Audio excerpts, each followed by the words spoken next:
जय शिव शंकर, हर हर महादेव। आज हम सावन मास के तीसरे सोमवार की कहानी का श्रवण करेंगे। एक गांव में भोला नाम का एक वाला अपनी पत्नी कौशल्या के साथ रहता था। वह सारे गांव की गायों को चराने के लिए गांव के बाहर ले जाता था और शाम को उन्हें गांव के बाहर एक गौशाला में छोड़ देता था। वहीं पर उसने अपने लिए एक झोंपड़ी भी बना रखी थी। वह उसी में रहता था। पूरी रात जंगली जानवरों से गायों की रक्षा के लिए रखवाली भी करता था। भोला भगवान भोलेनाथ का भक्त था। वह हर समय ओम नमः शिवाय का जाप करता था। इस कारण गांव के लोग उससे बहुत नाराज रहते और कहते कि तू दिन भर भगवान का नाम लेता रहता है और 5-5 दिनों तक नहाता भी नहीं है। भगवान शंकर तुझे अवश्य पाप देंगे। भोला बिल्कुल भोला था।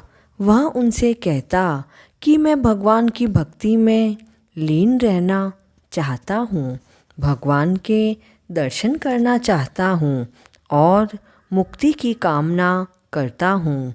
इसलिए हर घड़ी मैं भोलेनाथ का नाम जपता हूँ।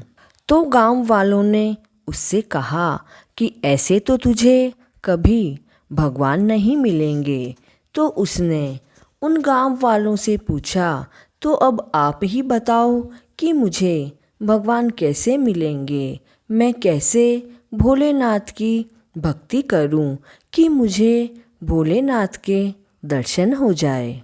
तब गांव के लोगों ने कहा कि भोलेनाथ के दर्शन के लिए और भोलेनाथ की भक्ति के लिए तुम्हें रोज सुबह स्नान करना होगा, सुबह शाम मंत्रों का जाप करना होगा। तब कहीं जाकर भोलेनाथ तुमसे प्रसन्न होंगे और तुम्हें दर्शन देंगे। तब भोले ने कहा कि मैं तो कई दिनों तक नहीं नहाता हूँ। गौशाला में गायों की रक्षा के लिए रखवाली करता हूँ। पूजा पाठ तो मैंने जीवन में कभी नहीं किए। मुझे तो इन सब के बारे में कुछ भी अता और पता नहीं है। आप कुछ अलग उपाय बताओ। तब गांव वालों ने कहा कि तुम रोज खाना तो खाते हो, तो जब भी तुम खाना खाओ तो पहले प्रभु शंकर भगवान के भोग लगाना और फिर खाना खाना। तब भोले ने कहा, हाँ, यह तो मैं आसानी से कर सकता हूँ। मैं रोज़ खाना खाता हूँ और भगवान के भोग भी लगा सकता हूँ।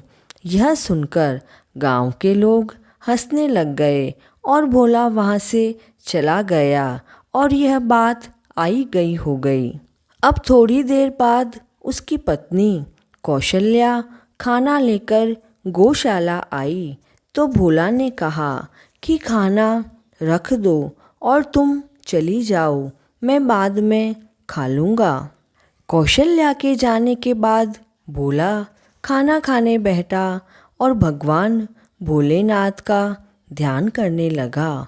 हे भोलेनाथ, आप आओ और भोग लगाओ, उसके बाद ही मैं खाना खाऊंगा। अब बेचारा भोला हाथ जोड़कर बैठा रहा, लेकिन खाना तो वैसे का वैसा ही रखा हुआ था। उसने कई बार भोलेनाथ को पुकारा। ऐसा करते करते दोपहर से शाम हो गई। अब तो भोला को गुस्सा आ गया। तब उसने जाकर सारा खाना गायों को खिला दिया। अब शाम को उसकी पत्नी फिर से खाना लेकर आई और फिर उसके जाने के बाद भोला भोजन की थाली लेकर भोलेनाथ को पुकारने लगा कि हे प्रभु, आओ भोग लगाओ। वह बेचारा काफ़ी देर तक आंखें बंद करके बैठा रहा, लेकिन जब आंखें खोली तो खाना तो वैसे का वैसा ही था। भगवान शंकर तो आए ही नहीं। भोला ने खाना ले जाकर फिर से गायों को खिला दिया और भोला सोचने लगा कि क्या मेरे भोग लगाने में कोई गलती तो नहीं हुई, या कहीं भोलेनाथ भगवान मुझसे नाराज़ तो नहीं है। गांव वालों ने तो कहा था कि पहले भगवान को भोग लगाना और फिर तुम खाना। भोला ऐसे ही रोज भूखा रहने लगा और सारा खाना गाय को खिला देता। अब ऐसा करते करते 8 दिन हो गए। भूखा रहने के कारण भोला की हालत खराब होने लगी। कौशल्या ने कहा कि आपके क्या हुआ है और आप इतने कमज़ोर क्यों हो रहे हो? लेकिन भोला ने कोई उत्तर नहीं दिया और उसे जाने के लिए कह दिया। धीरे धीरे भोला का शरीर बहुत कमज़ोर हो गया क्योंकि उसने 8 दिन से खाना नहीं खाया था और उसकी हालत ऐसी हो गई कि वह तो खड़ा भी नहीं हो पा रहा था, पर भोलेनाथ के भोग लगाने का इंतज़ार करता रहा। ऐसे करते हुए 15 दिन हो गए। वह बोला, हे प्रभु भोलेनाथ, आप मुझसे नाराज़ हो?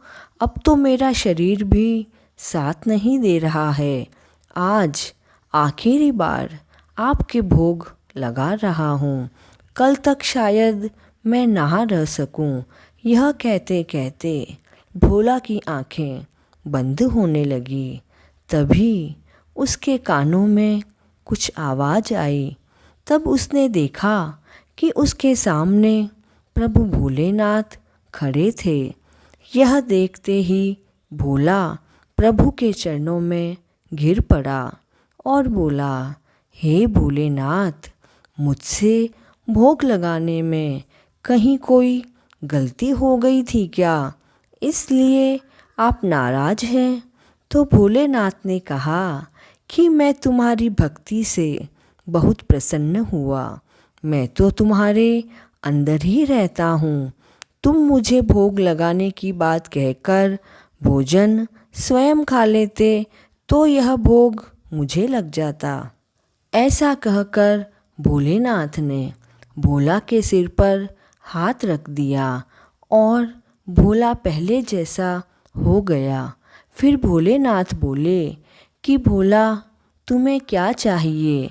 तो वह बोला, प्रभु, मुझे मुक्ति चाहिए। तब भोलेनाथ बोले, तुम अपना कार्य करते रहो, जैसे चाहो वैसे मेरा सुमिरन करो, अपने परिवार का पालन पोषण करो।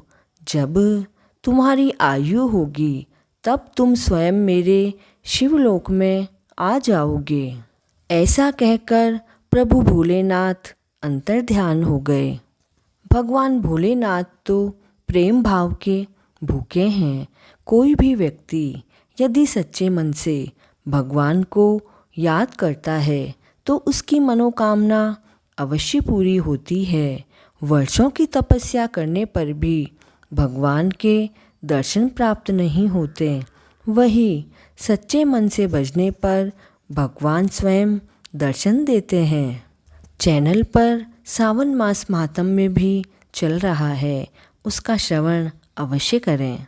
सावन माह के तीसरे सोमवार की व्रत कथा पूर्ण हुई। जय शिव शंकर। भगवान भोलेनाथ के भक्त की यह मन भावन कथा आगे से आगे शेयर करें और चैनल पर नए हैं तो please like, share and subscribe this channel.